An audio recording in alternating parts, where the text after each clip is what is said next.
Las patologías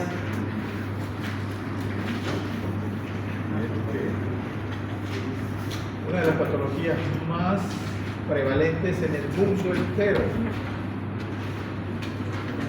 Y uno de los problemas para que sea así es que la mayor parte del tiempo es asintomática o no tiene síntomas característicos. Por eso la gente no le da importancia y no se trata hasta que aparecen las complicaciones. De ahí que entonces es necesario conocerla y diagnosticarla lo más pronto posible. Es un problema de salud pública. ¿Por qué? Porque el porcentaje de personas que la padecen es bastante grande. Entonces, ¿qué quiere decir problema de salud pública? Quiere decir que el gobierno o el Estado tiene que tomar medidas para evitar que la población se enferme o tenga complicaciones por esa enfermedad.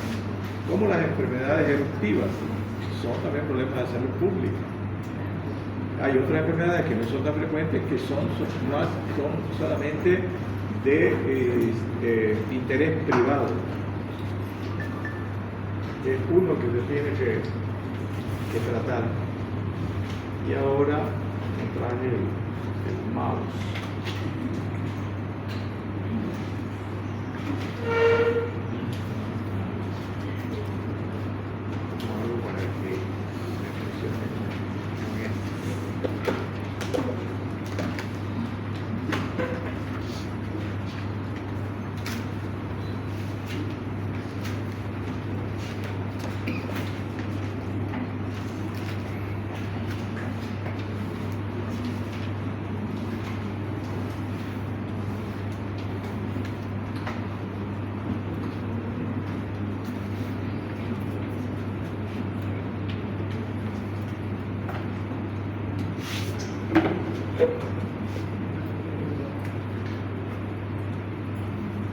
¿Cómo hago para que me funcione sin mouse? Ahí tiene. ¿Ah? ¿Cómo? Ahí con el dedo. No, pero no. Entonces me activa Ahí.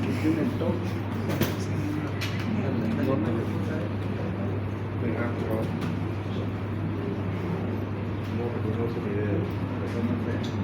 No del dedo. No, pero igual tiene que de alguna manera seleccionar. Seleccionar. Con las El problema es que teclas. no se puede. Con las teclas de abajo, arriba, así, la flechita. La flechita. Apagar, no. Ay.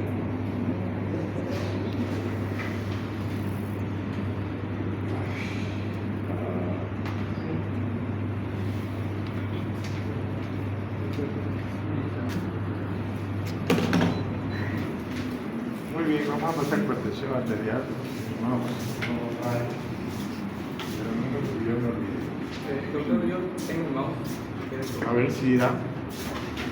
¿Es inalámbrico o a ver?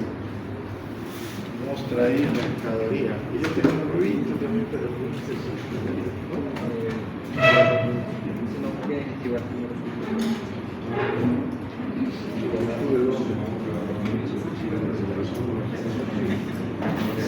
¿No está aquí en la pantalla?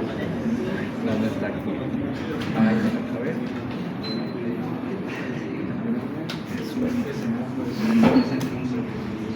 ¿Está bien? ¿Segura?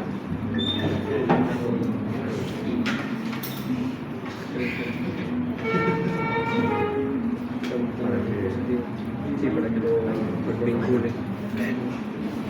¿Qué? ¿Por Bluetooth? Sí, pero no le da el táctil de cosas, así que lo puedo hacer. Que vaya a pegar. Ver si lo puedo hacer. El que no sabe ponerse la robata lo voy a botar. No, se supone que está el Bluetooth para todos los dispositivos que... El que aunque no sabe a qué se sirve para formar un equipo. No quiero que escuchar a los gritar ya hasta que los grita ustedes. Claro. Todo medio dice.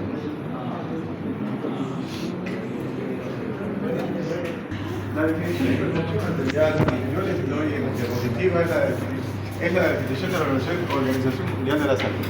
Que la hipertensión arterial es aquella donde los niveles de presión son por encima de 140 de máxima y 90 de mínima. Una definición simple, ¿no? Y porque es la única manera de diagnosticar hipertensión, es tomando la presión. Se escucha a muchas personas decir que cuando duele la cabeza tiene presión alta. No es cierto, no es cierto. ¿Por qué? Porque la hipertensión arterial clínicamente es asintomática u oligosintomática, lo que significa especialmente que no tiene signos característicos y síntomas característicos de hipertensión arterial. Entonces, no podemos relacionar síntomas con este diagnóstico. Así que tenemos que tomar la presión. Y tomar la presión parece simple, ¿no? Pero después de tomar la presión, hay que interpretar la presión, los niveles de presión. Tenemos que saber, por ejemplo, y ya deberían saberlo, por fisiología, semiología, por qué la presión máxima, por qué se produce la presión máxima, por qué se produce la presión mínima. Porque cuando ustedes tienen niveles de presión de diferentes tipos, elevados o bajos, tienen que interpretar qué es lo que está produciendo esta presión. Entonces, ¿qué se hace para diagnosticar? Solo tomar la presión, saber tomar la presión arterial, tener un buen equipo, por supuesto, un buen esfigmomanómetro. Generalmente el que se usa ahora es el aneroide, que se llama, ¿no? Porque antes se usaba de mercurio. Ese es el mejor. Pero ya no se usa porque el mercurio es tóxico. Se puede quebrar, ni siquiera ya los termómetros de mercurio que se utilizan, porque son de vidrio y son fáciles de quebrar y eso produce intoxicación. Entonces, la hipertensión arterial parece simple, parece sencilla, parece una enfermedad que no se le da importancia, pero sí es importante. Primero porque es muy frecuente y segundo, por lo mismo de que no se le da importancia. Como las personas. ¿Cuáles son las personas que están enfermas? ¿Cómo se sabe que la persona está enferma? Porque se queja de algún síntoma. Y si uno no se queja de nada, está bien, está sano, no está enfermo. Pero no es así también. Uno puede estar enfermo y no sentir nada, por lo menos un tiempo. Entonces la presión alta casi no da síntomas. Digo casi porque puede dar síntomas, pero lo que sí no da síntomas son síntomas característicos. Y no estoy hablando de signos patognomónicos, eso es diferente. Patognomónico quiere decir este signo o este síntoma igual y el otro. O alguna reacción o alguna prueba de laboratorio. Esta prueba, reacción de vida igual salmonelosis. No existe la hipertensión arterial. Y si la persona no siente nada, han habido casos, personalmente he tenido pacientes, presiones bastante altas, que, señor, su presión está alta, sí, pero no siento nada, debe tomar remedio por esto. No, si no siento nada, ¿para qué voy a tomar? Y eso es algo directo, pero es una de las enfermedades que tienen menor adherencia al tratamiento. Eso mundialmente. O sea, las personas que toman inicialmente y dejan la medicación es un porcentaje importantísimo. Entonces no hay que conformarse solamente con darle el medicamento, sino que tiene que hacer controles, hay que indicarle a la persona que tiene que hacer controles periódicos. Mejor si con un médico, ¿no? Digo mejor porque no siempre va a encontrar una enfermera que tenga experiencia y que tenga la capacidad de tomar una presión como debe ser. Entonces, el diagnóstico de la presión ya con la definición son los niveles elevados. Pero también la Organización Mundial de la Salud dice de que las presiones mínimas son 90 de máximo y 60 de mínimo. Entonces tenemos esos extremos máximos y extremos mínimos. Y eso desde hoy ustedes lo tienen que tener permanentemente en su cabeza. No pueden decirme ya que la presión normal es 120/80, por más que esté en los libros, por más que esté en algunas publicaciones. Está mal dicho. Actualmente la presión debería decir la 120/80 ideal, no normal. Y no solamente son ustedes, en otra universidad donde yo tomo examen a veces dicen 120/80. Entonces yo les pregunto, o sea que 130 es presión alta. Entonces, no. Pero entonces, ¿cómo dice que es normal 120/80? El séptimo consenso es el que hace una clasificación dentro de esos niveles y lo llama prehipertensión. Entonces me dicen prehipertensión. ¿Y qué significa el prefijo pre? Antes. Entonces no es hipertensión. Pero ¿para qué nos sirve entonces? ¿Para qué se hace esa clasificación? ¿Para qué el séptimo consenso hace esa clasificación? Es importante. Es importante, ¿por qué? Porque nos sirve esa clasificación para hacer profilaxis, para que esa persona no llegue a ser hipertensa. Para eso nos sirve. Entonces, una persona joven que tenga niveles de presión por encima de 120, 125, 130, 139, pues hay que ver el peso, hay que ver el consumo de sal, hay que ver los antecedentes familiares de hipertensión, hay que ver el consumo de cigarrillos, la falta de ejercicio, el consumo de alcohol, el consumo de coca y así sucesivamente, estimulantes. Entonces para eso nos sirve esa clasificación. Pero lo importante inicialmente es que ustedes se aprendan los extremos, porque cuando ustedes van a tomarle la presión haciendo clínica en cualquier materia de aquí para adelante y más aún en el internado, el paciente les va a preguntar y a veces el familiar, ¿cuánto tiene el doctor de presión? Y ustedes le dicen, es normal. Pero ¿cuánto es normal? Entonces, porque a veces no están seguros. Ustedes tienen que estar seguros. Hasta hoy, esas son las presiones. Hay tendencias a disminuir esos niveles, porque hay estudios que dicen de que con esos niveles todavía hay consecuencias a nivel del sistema cardiovascular, pero no se ha llegado a consenso mundial todavía. Entonces mantenemos esos niveles, no porque nosotros querramos, sino porque nosotros nos comunicamos, no solamente hablando, sino a través de lo que escribimos en la clínica, con esas presiones.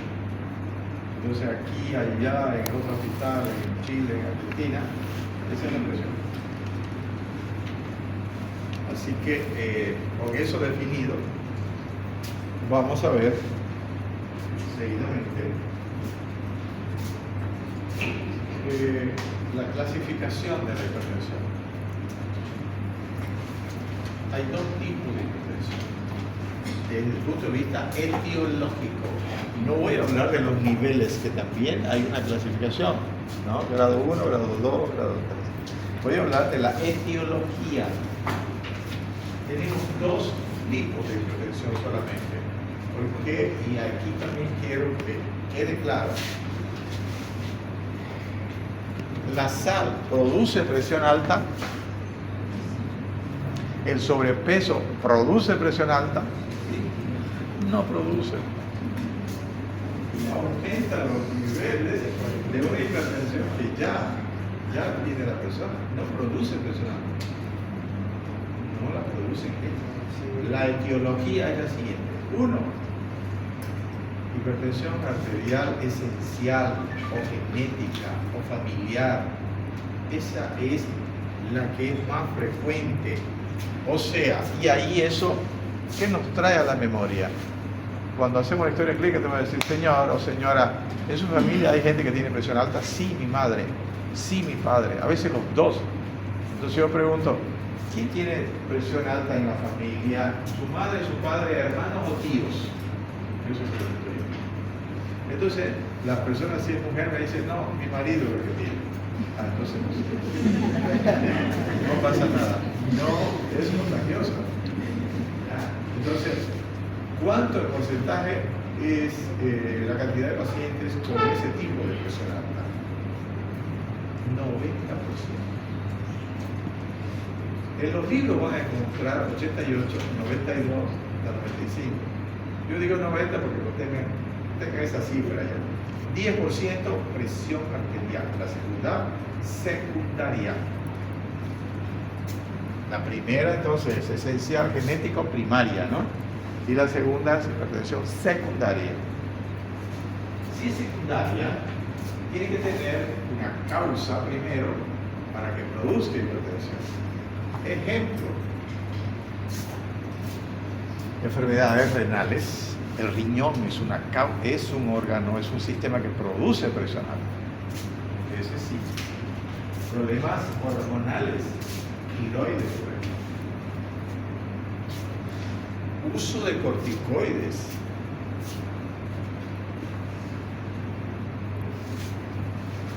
Principalmente esas personas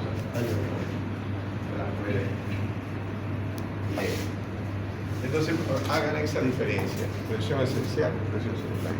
La presión arterial esencial se cura, no se cura, es para siempre. Por eso es que la persona debe tomar remedio siempre. Y hay una frase que a mí no me gusta, yo nunca la uso, pero a veces algunos pacientes dicen, cuando usted me entendió dijo tal cosa, para que vean, si yo no digo eso. Él tenía que tomar remedio, ese remedio de por vida. ¿Pero qué significa de por vida? Está bien que sepa de que es indefinido, pero ¿qué significa para ellos de por vida? Que toman el remedio, pero nunca más van a controlarlos. Ese es el problema. Siempre se deben hacer control. Por lo menos cada 2 meses. Por lo menos. ¿Por qué?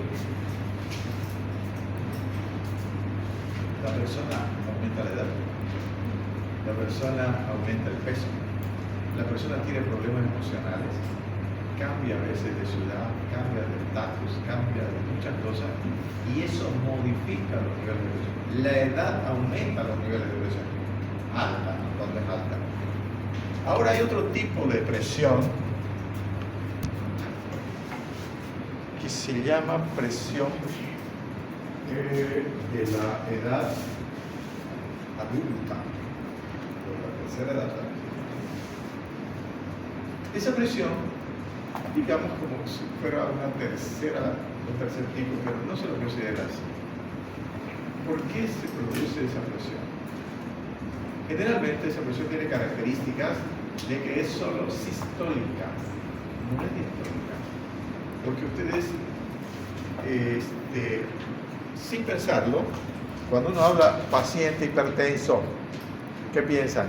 Las dos están altas, ¿sí o no? Pero no, a veces una solamente es alta. O es hipertensión sistólica o es hipertensión diastólica. Generalmente son las dos. En este caso, esa presión del adulto mayor es sistólica. Y empieza después de los 60 años. No tiene genética, no tiene alteraciones específicas, por ejemplo, del riñón. Pero ya las personas mayores tienden a tener cierto deterioro del riñón por la fibrosis general que se produce. Y en este caso, la causa de esa hipertensión es el aumento de la resistencia periférica por el endurecimiento de los tejidos, principalmente, ¿no? Digamos, de tipo natural, ¿no? Sin que haya algún otro factor. Entonces ustedes toman atención a su abuelito o a su abuelita, dice, yo no tenía presión alta, sí, pero ahora tiene 160, 80. Y ahí, ¿no? No tengo parientes con presión alta, pero sí, la edad ha hecho que suba. Y no solo la edad, pues, ¿no? Hay otros factores que tienen personas de tipo existencial. el factor principal es el estrés. Las personas tienen estrés de niño, de adolescente, de joven, de adulto y de mayor. Uno de los problemas de las personas mayores es la interrelación. La familia ya no tiene tiempo para tratar. Entonces la persona vive sola. Imagínense después, en el ciclo de la vida, de ser una persona importante, no que sea presidente ni nada de eso, importante para su familia, que trabajaba, que todo el mundo lo tomaba en cuenta, ¿no? Que participaba en todo y que después está relegado en un rincón, entre comillas. Entonces, ¿cómo se siente la persona? La persona que se siente inútil no tiene motivación para vivir y eso le produce problemas psíquicos.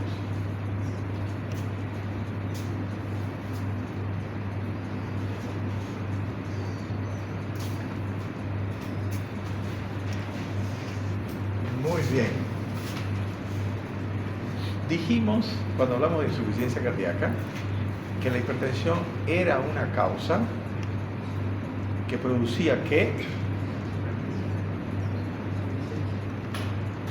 ¿Qué producía la hipertensión junto con la estenosis aórtica, para que se recuerden?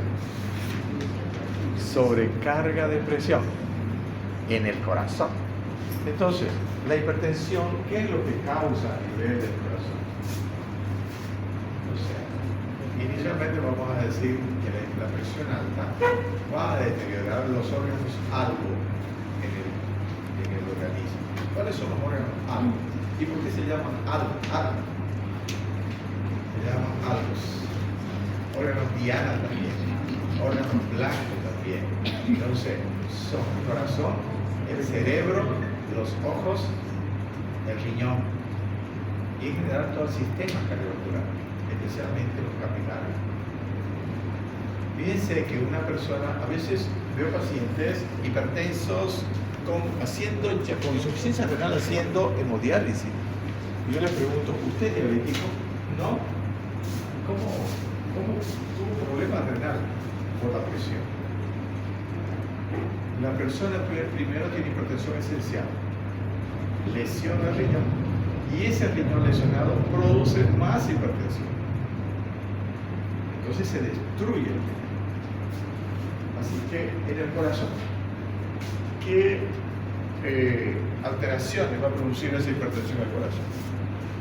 Dijimos de que esa resistencia periférica va a hacer de que el ventrículo izquierdo empiece a aumentar de grosor su fibra cardíaca. ¿Para qué? Su objetivo del corazón dentro de nuestra genética es hacer que la cantidad de sangre que sale del corazón hacia la periferia sea la adecuada para cumplir con la cantidad de oxígeno y nutrientes a los tejidos. Si una persona que muere echada, bueno, no va a sentir tanta diferencia. Pero una persona activa o que hace deporte necesita que su corazón llegue mayor cantidad de sangre a los músculos. Entonces el corazón va a tener que hacer un trabajo extra y va a hacer ese trabajo ante una resistencia que le pone. Y tiene que cumplir. Entonces, ¿qué hace? Es un mecanismo de compensación, se hipertrofia. ¿Qué tipo de hipertrofia? Concéntrica. Entonces, poco a poco va creciendo, va engrosándose en las paredes. La pared se le llama pared libre. Aquí tenemos el septo que divide ventrículo derecho y ventrículo izquierdo. Pared libre y septo. Todo se va a hipertrofiar. El septo, se hace la diferencia cuando hace ecocardiograma, septo y pared libre. Es hipertrofia concéntrica, ¿por qué? Porque el engrosamiento es homogéneo. Hay otro tipo de engrosamiento, cuando es congénito, cuando hay hipertrofia congénita, es que solamente el septo, la pared libre, es un tipo de patología. Pero generalmente cuando es hipertensión arterial, es hipertrofia concéntrica. Y ahí vamos razonando y vamos a llegar a la insuficiencia cardíaca, donde comenzamos. ¿Cómo razonamos? Corazón hipertrofiado. Y llega un momento en que ya no puede hipertrofiarse. ¿Y qué pasa cuando se hipertrofia? La cavidad que era así se vuelve así. ¿Y eso qué significa? La cantidad de sangre circulante sigue siendo lo mismo. Entonces, va a aumentar la frecuencia cardíaca, pero la cantidad de sangre que entra al ventrículo es menor. Pero, ¿por qué hay fracción de aquí? Es donde, en relación con el eco, decimos insuficiencia, cuando llega a insuficiencia, porque antes de insuficiencia podemos hablar de disfunción. ¿Por qué cuando llega a insuficiencia cardíaca hay una fracción de eyección preservada? Porque la cantidad de sangre que sale es casi toda. Un corazón normal no sale. Esa fracción de eyección no deja sangre. Pero acá casi toda, porque hay una capacidad de contracción tremenda. Entonces usa bastante cantidad de sangre. Pero fíjense, y yo les mencioné también que cuando hay insuficiencia cardíaca es porque en el corazón generalmente, en otros lugares se produce, pero no tiene la misma repercusión. En el corazón se va a producir una obstrucción. ¿Obstrucción a qué? Al paso normal de la sangre. Por ejemplo, una valvulopatía, una tensión mitral o una insuficiencia mitral no es una verdadera obstrucción, pero es una obstrucción porque la sangre retrocede. Entonces, acá es el corazón, el ventrículo izquierdo, que va a ser un obstáculo al paso de la sangre. Entonces, ¿qué pasa con esa sangre que no entra a ese ventrículo cuando debe entrar? Se queda central. Entonces va a ocasionar un trastorno, no vamos a decir de insuficiencia cardíaca, retrógrado al corazón, retrógrado al ventrículo, y donde va a ocasionar síntomas. Hablamos, para que todos estén, digamos, con los términos, hablamos de síntomas y signos intrínsecos y extrínsecos. Intrínsecos, dicen los libros, que es cuando es un signo del corazón.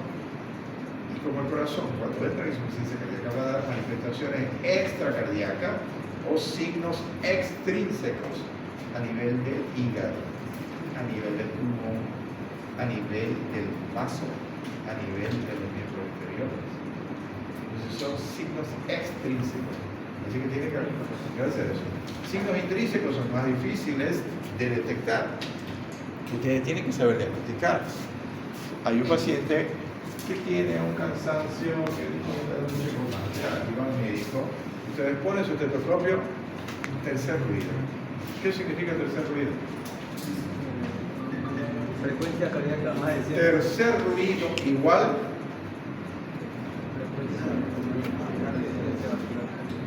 Tercer ruido igual insuficiencia cardíaca. No quiere decir, por supuesto, que solo por eso sea, pero ya ustedes tienen que interpretarlo así.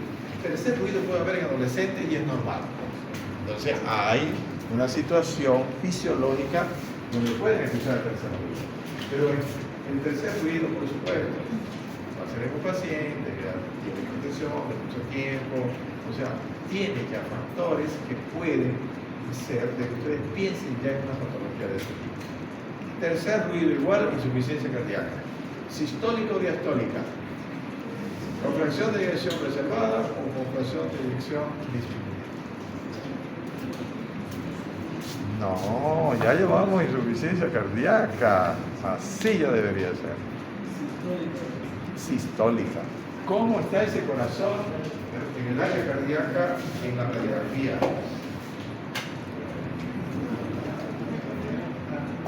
¡Tan grande! ¿Se recuerda que le dije? Es el ruido igual, corazón grande, ¿no? Más o menos como una forma, una pared delgada. ¿Por qué se produce el tercer ruido? Es por el rebote, digamos, de la sangre a la hora de caer en ese tipo de delgado. ¿Qué hace?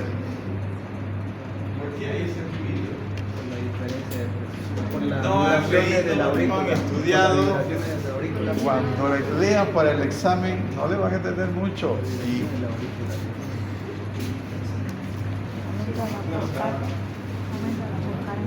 Aumento de la eso poscarga. es, digamos, lo esencial de la insuficiencia cardíaca. Fíjense que todas las patologías que van a estudiar van a llegar a insuficiencia cardíaca, le dije yo, si el paciente no se muere antes. La hipertensión, la cardiopatía congénita, las valvulopatías, la cardiopatía isquémica, van a llegar a eso. Entonces, aquí estamos tratando solamente de hablar de una patología que va a llegar a una insuficiencia cardíaca. Entonces, estábamos hablando de la hipertrofia. La hipertrofia del ventrículo izquierdo ocasiona que la sangre no pase con facilidad como estaba pasando cuando el corazón era normal.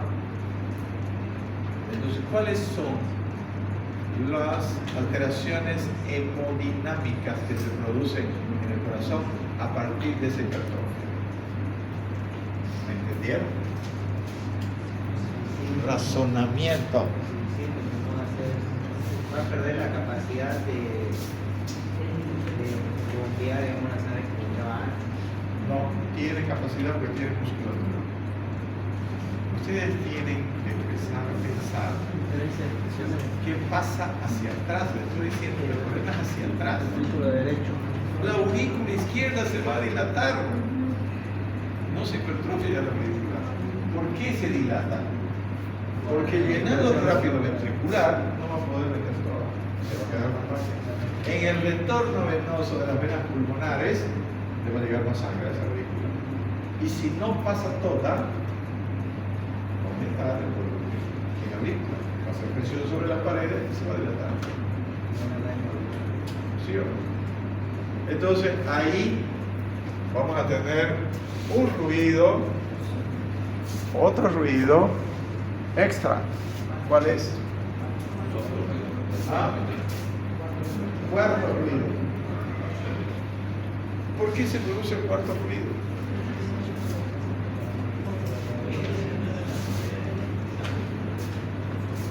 No han leído nada.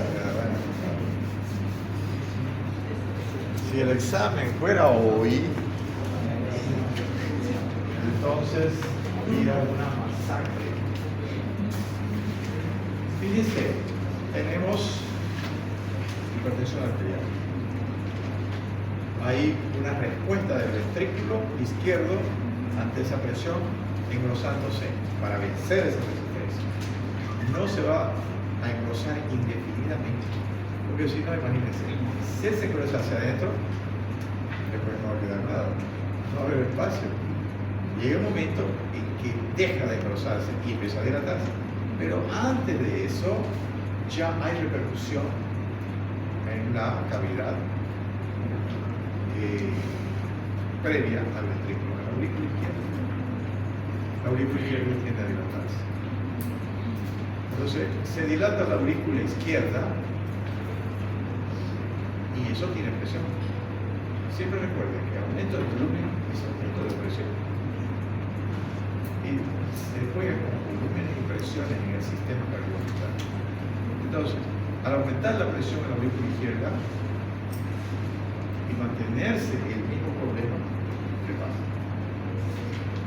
La sangre, con las válvulas que contengan la sangre, esa presión se va hacia atrás, hacia las venas pulmonares, y se van dilatando las venas. Y eso va al tubo capilares venosos, capilares arteriales, arteriolas, arterias y arterias pulmonares. Aumenta la presión en el tubo. Produce una hipertensión pulmonar. Como es progresivo, es difícil que haya edema duro. Y Y esa fibrosis, ese endurecimiento de los vasos y de los capilares va a hacer de que sea difícil que haya edema. Y cuando ustedes auscultan, va a ser difícil que encuentren signos de congestión. Entonces llegó la hipertensión hasta la arteria pulmonar. Y ahí, ¿quién va a sufrir?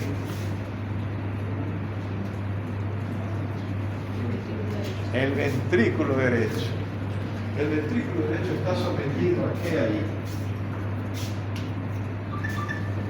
Aumenta la presión, aumenta la resistencia cardíaca.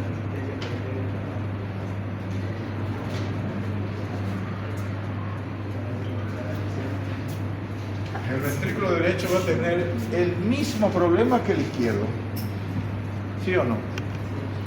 Resistencia periférica aumentada. Entonces, ¿qué hace el ventrículo derecho? Se hipertrofia también. Se hipertrofia. Y después de esa evolución, pues, se va a dilatar el izquierdo y va a llegar a dilatarse el derecho. Cuando se dilata el derecho, ¿qué sucede? Aumenta el anillo valvular. Por consiguiente, genera que en el lado derecho una insuficiencia tricuspidea. ¿Y eso qué produce? Incurgitación hacia la aurícula derecha. En el momento en que se dilata y las válvulas dejan de cortar, se produce la insuficiencia derecha, insuficiencia tricuspidea, y ahí toda la sintomatología derecha empieza. Una pregunta. Para que haya esa distensión valvular del lado derecho, ¿tiene que estar la hipertrofia instalada en ambos ventrículos o puede ser que en alguna ocasión se vaya a distender simplemente al lado derecho y va a haber solamente una insuficiencia mitral? Entonces tiene que estar ambos lados hipertrofiados. Generalmente va a hipertrofiarse, siempre va a hipertrofiarse primero el ventrículo izquierdo. Y depende de la velocidad de alteración hacia atrás para que el ventrículo derecho, digamos, también se hipertrofie al mismo tiempo. El izquierdo o el derecho se van a dilatar en el momento, porque no es indefinido el cruzamiento. Entonces, dentro de esa evolución dijimos que la causa principal de insuficiencia derecha es la insuficiencia izquierda. Entonces, cuando se produce, empieza a producirse dilatación de los ventrículos. Y ahí empieza ya a tener la posibilidad de rehabilitar la sangre en el lado izquierdo, válvula mitral deja pasar hacia la aurícula izquierda. ¿Y qué sucede? Misma. Porque mayor sangre en la aurícula, dilatación. Antes era por presión, porque se fueron ahora por insuficiencia también. Entonces, hay un periodo de transición de la hipertrofia a la dilatación que se llama miocardiopatía hipertrófica dilatada. Entonces, tiene sus características también. Por eso cuando uno explica hipertrofia, explica dilatación. Pero dentro de la evolución hay un periodo donde empieza la hipertrofia, existe, pero ya también se ve en el eco, tiene niveles, o sea, diámetros aumentados. Es una miocardiopatía hipertrófica dilatada, que parece que no es coherente, pero sí es. Porque ya está. Es el último periodo del corazón. Entonces llega a dilatarse patológicamente y chao. Son las 9. Yo no quiero quedarme porque a veces viene el colega y se entra. ¿Alguna pregunta? Hipertensión arterial, ustedes tienen que saber así, es tan frecuente en cualquier parte y le van a preguntar y tienen que saberlo. Y no quiero escuchar que los estudiantes que pasan conmigo digan presión normal 120-80. Ideal, eso es, ideal. No es normal. Entonces nos quedamos con 90, 60 y 140, 90. 140, 90 y 90, 60. Máximas y mínimas. Entonces, eso es importante porque ustedes, a partir de acá de las clínicas, ustedes tienen que tener un estilo para atender pacientes. Y para eso hay que tener conocimientos básicos, sí, ¿no? Ya marcados, definidos. ¿No? Ay, me parece que, no sé si será, no sé, no me acuerdo bien. No, médico, ya, pum, pum. Yo les digo, la medicina no es matemática, pero hay que tratar de que sea lo más exacta posible. ¿Sí o no? ¿Alguna otra pregunta?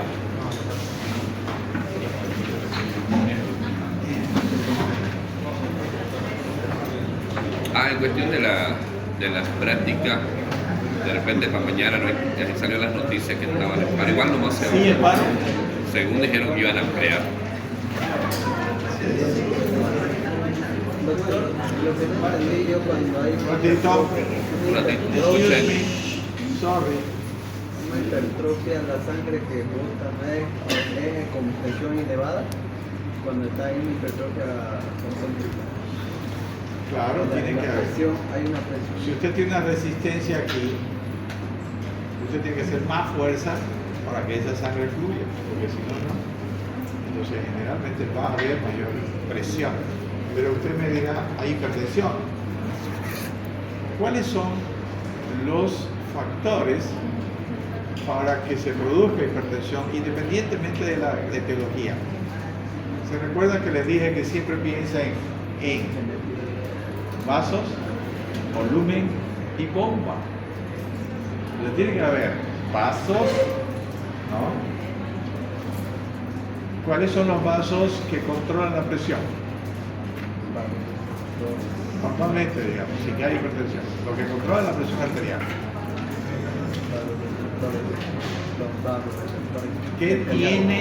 ¿Qué características tienen esos vasos? Tienen más músculo liso que responden a los mediadores químicos, catecolaminas o acetilcolina. ¿Cuáles son esos vasos? Arterias de mediano y pequeño calibre. Esos son los vasos. Esos vasos sí y se abre, sí y se abre. ¿Cuándo tiene que haber? En un shock se abre. Cualquier tipo de shock. Entonces, depende de eso. Yo puedo tener presión baja si sufrí una hemorragia aguda. Estoy perdiendo 1 litro ya. Se va. Por más que el organismo, los sensores de presión y de volumen o químicos produzcan vasoconstricción, pero se está saliendo la sangre, aunque haya vasoconstricción, para mantener los niveles, y eso hace el organismo. Por otro lado, si yo tengo un corazón que no tiene capacidad de contracción, también mi sistólica, y ahí es donde quiero que ustedes razonen sobre la presión y vean por qué se produce la presión sistólica. Si yo tengo un corazón que no tiene capacidad de contracción suficiente, mi sistólica va a disminuir, por más que tenga vasos normales, aunque no tenga vasoconstricción. Pero ahí el corazón, hablando de la insuficiencia, el sistema va a hacer vasoconstricción. Hay poco volumen, mejor dicho, hay menos capacidad de contracción. Entonces voy a hacer vasoconstricción para subir la presión, para que la sangre llegue a todos los tejidos. Pero al producir vasoconstricción le voy a hacer más resistencia a ese corazón que ya tiene problemas. Entonces, ¿cuál es el tratamiento para la insuficiencia cardíaca sistólica? Disminución de la resistencia periférica. ¿Por qué? Porque hay siempre resistencia periférica. Entonces, los vasos, la bomba y el volumen son importantes para los niveles de presión y la circulación. Mais alguma coisa? ¿O no?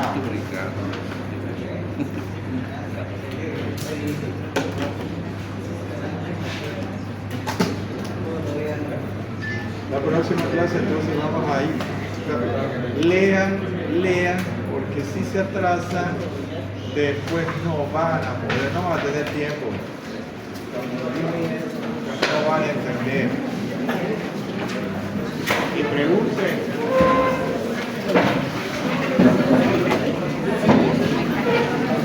Hay práctica. Mañana. Hay práctica mañana, ¿no, doctor?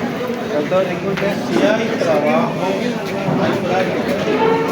Doctor. Escuchen de ver la práctica. ¿Qué dice? Que ahora se lo digo. Aviso, sí, sí.